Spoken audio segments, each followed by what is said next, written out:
In this video, we will look at 6 cases where revenge was the cause of death. These are not stories about heroes or criminals. They are about people who had been ignored, humiliated, or broken for a long time, until one of them snapped. Each situation began with someone else's pain and ended with no turning back. So make yourself comfortable. Now you will hear how long-held resentments turn into the last, fatal step. The evening of February 12, 2019, in Baltimore was cool but dry, just what attorney Julia Franks considered perfect for her daily run. She would run her route through the quiet neighborhoods and then head out onto the Raven Creek Bridge, where she always made a short stop to catch her breath. Julia was 42, and she carefully maintained her image as a successful and confident woman.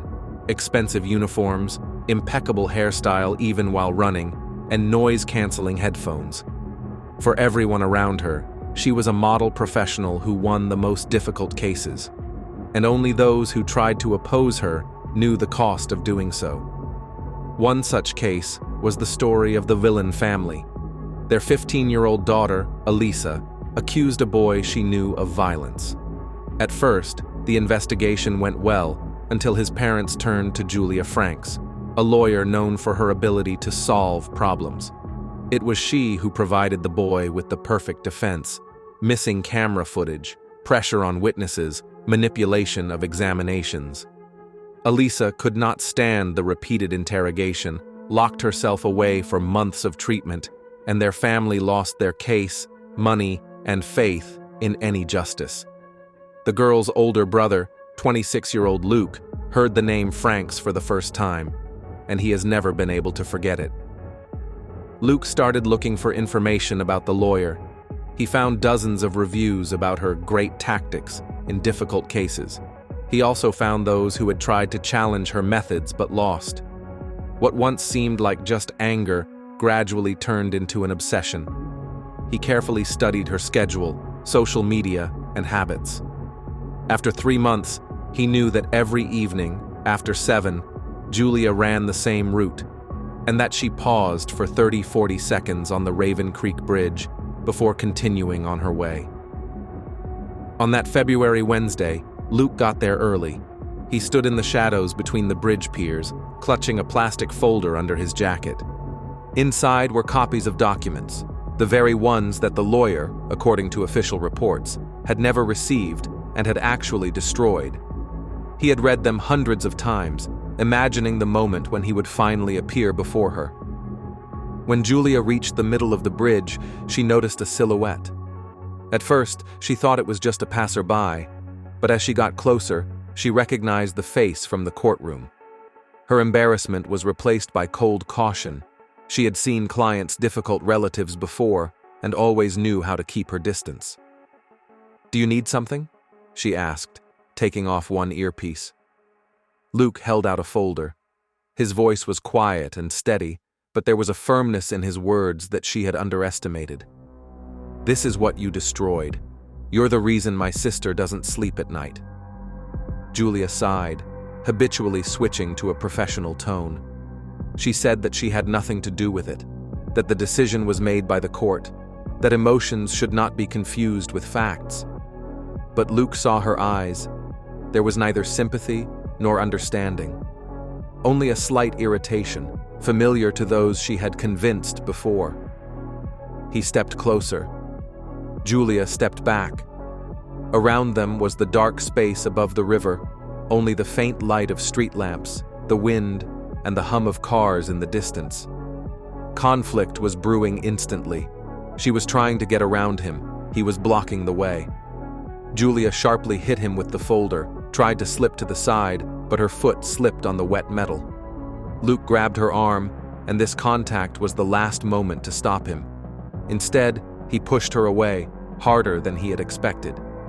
Julia leaned backward, her hand slipped over the railing, and a second later, she disappeared into the darkness beneath the bridge. Luke heard only a short scream and a muffled thud on the stones. He did not run away immediately. He stood for a few seconds, staring into the cold blackness below, as if trying to make sure that what had happened was not a dream or a figment of his imagination. Then he slowly walked along the bridge, blending into the evening traffic, with a blank stare and his hands in his pockets. When the rescuers retrieved the body 20 minutes later, there was no chance. Carl Merton had kept his workshop in Henderson for over 20 years. The small garage on the outskirts of town looked modest, but over the years it became a place where people who didn't know much about cars and were looking for cheap repairs came to. Carl used this to his advantage. He could convincingly talk about critical faults that never actually existed. Everyone knew him as a cunning but talented mechanic who always found a problem where others saw nothing. But the real reputation was built quietly, from people who ended up in debt after his services or lost their cars due to pointless repairs. One of those people was Alice Morton, a 34-year-old single mother who worked 2 jobs and struggled to support her 10-year-old son. She needed a car to get to her shift and pick up her child from school every day. When she went to Carl with a minor problem, a small knock in the undercarriage, he told her that the car was in critical condition and needed several parts replaced immediately. She agreed because she was afraid of being left without transportation. After the first repair, there were subsequent ones, and each time the amounts increased. Carl put psychological pressure, scared her with accidents and dire scenarios. When Alice realized that she had spent over $12,000 on repairs that didn't change anything, it was too late. Her credit cards were maxed out, and the technicians hadn't actually installed anything. When her brother Joshua, a veteran who had returned home from service, found out, he first wanted to take legal action. He went to banks and lawyers, but heard the familiar, "There is not enough evidence of fraud. There is no official examination. You agreed to the work yourself." Meanwhile, Alice's condition was deteriorating. She lost the ability to pay rent and care for her sick mother who needed medical treatment. When his mother died, Joshua said for the first time directly that Carl was to blame for everything that happened. That's when he started to follow the workshop. He would come several times a week, pretending to be just passing through, but each time he would memorize when Carl stayed late and who was working with him. Over time, he realized that Carl often saw clients after closing time if it was an urgent case, and then he was usually alone. Joshua wasn't a hothead. He planned every detail. One evening, he approached Carl with a made-up story about a pickup truck that was supposedly for sale on the cheap. The car was in perfect condition, he said, but he just needed to look underneath to see if there was a small leak. Carl, who loved a bargain, agreed to come to the workshop an hour before the official opening. The garage was empty that morning. Joshua arrived early and had already prepared everything. He poured gasoline around the perimeter of the work pit so that the smell was not pungent enough to ignite, but not enough for Carl to immediately guess. When he arrived, Joshua behaved calmly, confidently, without any aggression. He asked Merton to look under the car, saying that the sound appeared when the car was raised. Carl went down into the hole, shone a flashlight, and at that moment, Joshua quietly slid a heavy metal bar across the hatch, blocking the exit. The silence inside the garage became very deafening. Carl looked up as if he felt something, but a second later, he heard the sound of a lighter. The flame touched the gasoline stain, and instantly, a whole circuit of fire started. The flames ran along the floor, engulfed the air under the pit, turning it into a trap. Carl screamed, pounded on the walls, but he couldn't get out. The bar held the hatch tight. Joshua stood in the shadows near the door and did not move. He didn't do anything extra, didn't shout out words, didn't cheer. He just watched. When the fire spread to the tools and began to engulf the oil boxes a few minutes later, Joshua got out, locked the door, and walked toward the neighborhood. The firefighters arrived too late. The garage was completely engulfed in flames. The rescuers' report stated that Carl had died before the ceiling began to collapse. For Alice, the news of his death came as a surprise, but she never found out what had happened that morning. Only one person knew, and he didn't think he'd done anything wrong. Linda Perry had been a nurse at the Toledo clinic for almost 20 years. She knew the system from the inside, knew the weaknesses of the doctors, knew which prescriptions could be tweaked without anyone noticing. At work, she had a reputation for being an experienced, albeit sharp, employee who took on the most difficult changes. But beyond the eyes of her colleagues, there was another Linda, the one who extorted money from patients' relatives for the right medicine, the one who could replace a drug with a cheaper analog and then shift the responsibility to complications of the disease. She had been doing this for so long that she no longer feared exposure, and it was this habit of impunity that destroyed everything. Paul Grayson found out about her existence too late. His mother, 68-year-old Mary, was recovering from a heart attack and needed a precise dosage of medication. The doctor prescribed a stable regimen, but someone on Linda's shift had switched some of the drugs to old, expired counterparts. Mary was getting worse every week, until one morning she died from complications that should not have occurred with proper treatment. Paul suspected something was wrong, but had no proof, until one of the younger nurses confided in him that Linda regularly changes pills for those who don't pay. These words became a point of no return. At first, Paul tried to talk to the administration, but was told that nothing could be done without written confirmation.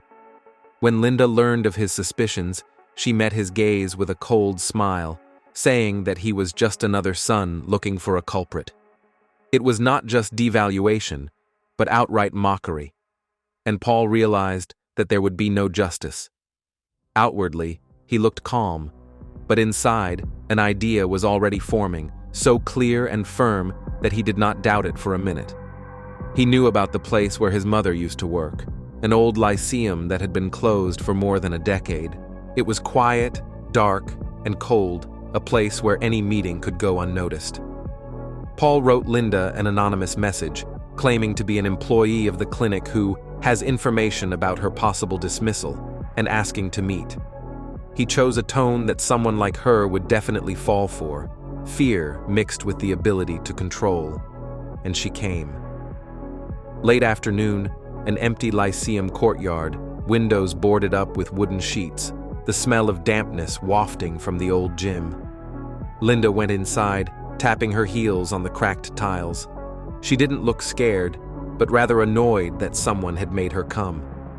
Paul stood in the far corner of the room, holding a folder, the same prescriptions that had discrepancies in the dosages of the medications.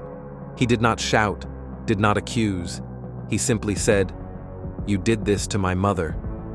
Linda tried to joke that people look for someone to blame when they can't accept the natural course of an illness, but Paul didn't move. He just came closer and put the documents on an old bench. When she tried to walk past, he touched her wrist, holding her back. It was enough to make Linda panic. She tried to pull her hand away, stepped back, not looking at her feet. There was an open ventilation well in the gym. The ceiling had long since collapsed, leaving a dark rectangle in the floor. Linda stepped right on the edge, lost her balance, and flew down, hitting the metal beams at the bottom.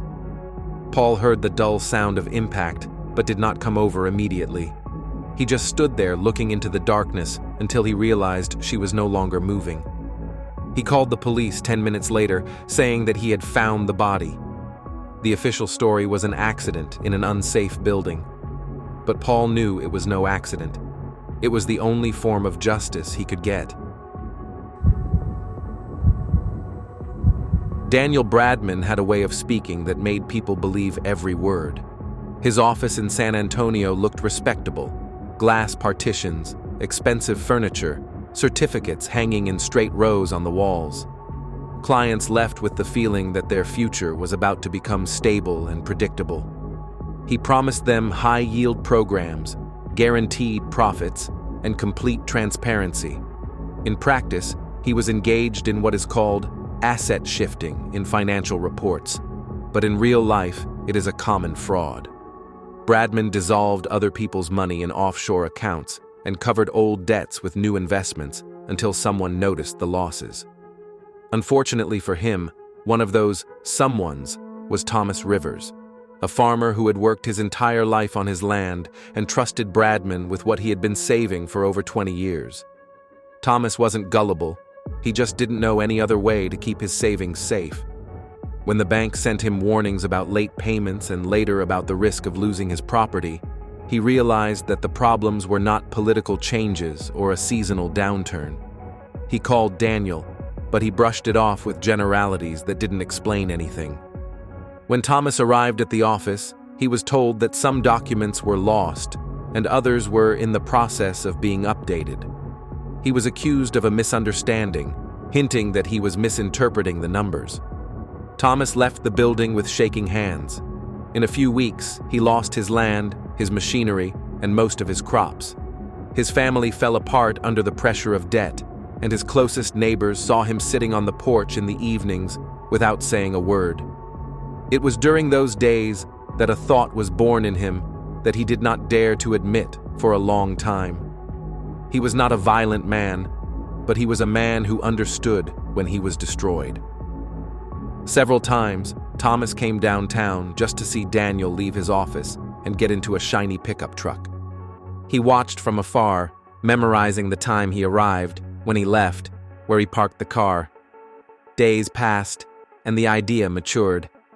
One evening, he grabbed a flashlight and a small set of tools and drove up to the parking lot on the next street where Daniel usually left his car. He approached quietly, made sure no one was there, and slowly knelt down by the front wheel. He had worked with machines all his life. It was a necessity on the farm.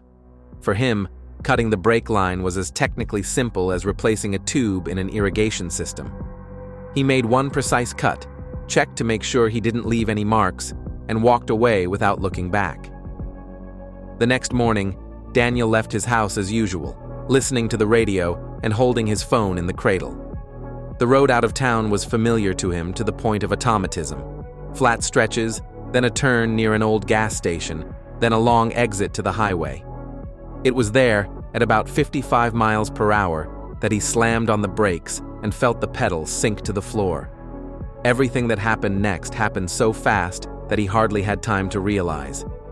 The car veered sharply to the left, then to the right. The wheels grabbed the edge of the asphalt. The pickup jumped up and flipped over, flying off the road. When it hit a stone embankment, the driver's door was struck. Experts would later say that he died instantly. His chest injury was incompatible with life. Thomas was 30 miles away that morning, sitting in an old truck outside a farm warehouse, holding a cup of cold coffee. He didn't follow the news, didn't check his messages. He just sat in silence. He did not expect relief, and it did not come. But for the first time in a long time, there was silence in his life that did not seem empty. He knew that no one would ever connect this accident to him, and he knew that justice sometimes does not come with white gloves. Catherine Rawls worked as an English teacher for more than 25 years, and during that time, her name became a burden to many students who passed through her classroom. She was one of those teachers who measured success not by the knowledge of children, but by the power she had over them. Her voice, sharp and cold, could stop any child in mid-sentence, and her favorite method of influence was public humiliation, sarcastic comments, mocking remarks, hints of innate stupidity of those who fell behind. Some of her colleagues saw this, but no one intervened. Catherine was known as strict but effective, and those who complained were labeled weak or overly sensitive. Jason Larson was one of those children whom Catherine broke almost completely. In 7th grade, she made him her favorite target. She would call him to the board, make him read aloud, and comment on every hiccup in his words. When he became anxious, she would just smile and tell the class, "This is a great example of what happens when a child doesn't read at home." By the end of the year, Jason ended up in the hospital with a diagnosis of acute panic disorder. His parents pulled him out of school and then moved to another county.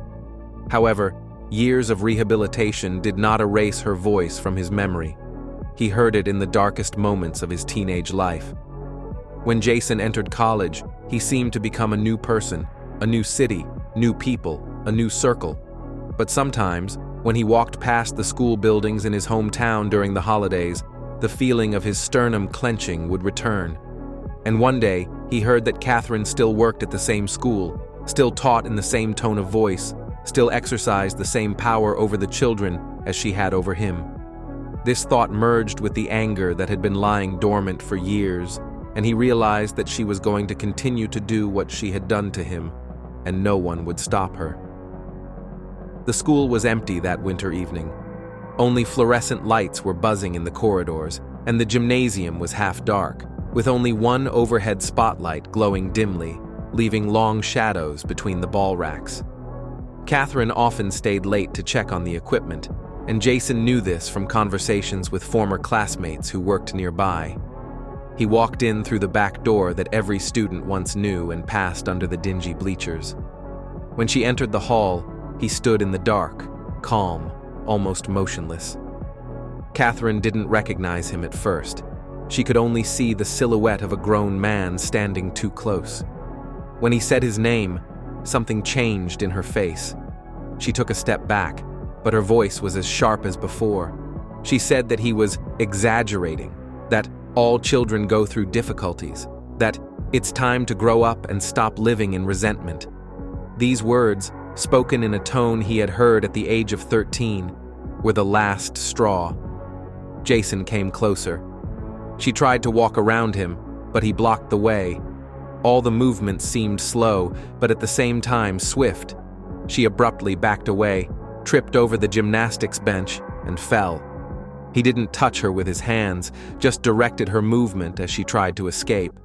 Her body hit an old metal exercise machine that had been standing there with broken bars since the gym was modernized. The impact was short, but devastating. The sharp metal part hit her ribs, pushing them deeper. Catherine made a short sound, not a scream, but rather a breath that escaped her chest. She lay still, and the darkness in the room seemed even thicker. Jason stared at her for a few seconds, as if trying to gather everything he had felt over the past years. Then he turned around, walked out the same door, and only the sound of the lights turning off was left behind him. The next morning, the gym was found by cleaners. Officially, it was an accident. No cameras, no witnesses, no signs of struggle. Only silence, which hid a lifelong story. Lester Hayes worked as a logistics warehouse manager for almost 10 years, and everyone who ever worked a shift under him remembered it for a long time. He was the kind of manager who believed that fear was more effective than any training. He liked to interrupt workers in mid-sentence, reprimand them for the smallest things, and put people in humiliating situations in front of the entire team. Most of all, he liked to repeat himself, "Here you are replaceable, and I am not." For some people, this was just unpleasant, but for Javier and Nolan, two young employees, Lester was a real disaster. Javier was the father of a young daughter and was trying to hold on to his job, even when Lester kept forcing him to work extra shifts without pay. Nolan, on the other hand, was quiet and reserved, always trying his best, but receiving the same insults as the others. This culminated when Lester falsified a report on an equipment inspection, blaming Nolan for a mistake he hadn't made. Both were fired in just 3 days, without compensation, without references, without a chance to return. All this happened at a time when they were barely making ends meet. They tried to complain, but the management trusted Lester, who was able to convincingly look like a demanding manager, without question. Their voices were not heard. But the events that followed were no longer about justice, but about the desire to regain the sense of control that Lester had been taking away from each of his subordinates for years. Javier and Nolan had friends who had stayed on at the warehouse and told them the small details. Lester almost always came back at night to check on the warehouse after closing, liked to walk between the racks with a flashlight on and feel like a security guard. This became the key. They chose an unguarded night when most of the staff was scheduled for day shifts. They knew where the spare keys to the gate were, and they knew where the old forklift with the broken latch was parked. which could roll away even with a slight push. All they had to do was steer the heavy machine so that it would go down the sloping ramp where Lester would have to go on his rounds. Javier and Nolan entered the warehouse by the back door at about 1 in the morning. Inside was silent, slightly disturbed by the sound of ventilation.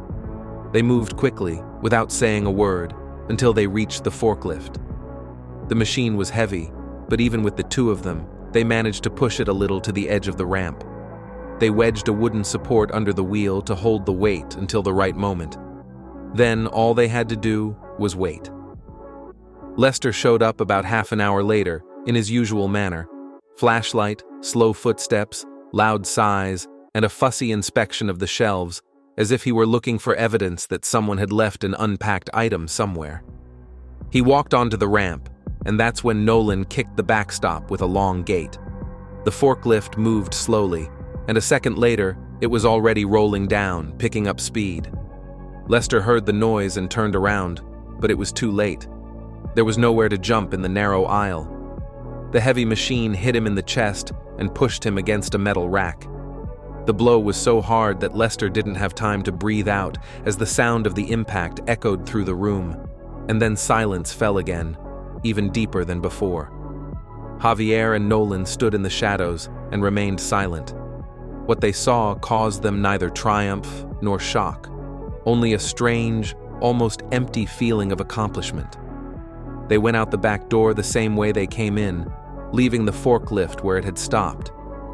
Lester's body was found in the morning by the shift workers. There was nothing on the cameras. They hadn't worked in this wing for several months. The police called the incident an industrial accident, and Javier and Nolan went back to their lives, each with their own consequences of what happened that night. But they both knew Lester would never break anyone again. In each of these stories, there were no real winners. People who had hurt others for years eventually faced the consequences of their actions, but those who exacted revenge also paid the price, with freedom, peace of mind, or their own lives, which would never be the same. Revenge rarely looks like it does in movies. In reality, it comes quietly, through accumulated resentment, loss, and the feeling that there is no truth. These cases remind us that every conflict begins with trifles, but can end tragically for all parties. Take care of yourself and those around you, and remember, sometimes a step back costs much less than a step to the point of no return.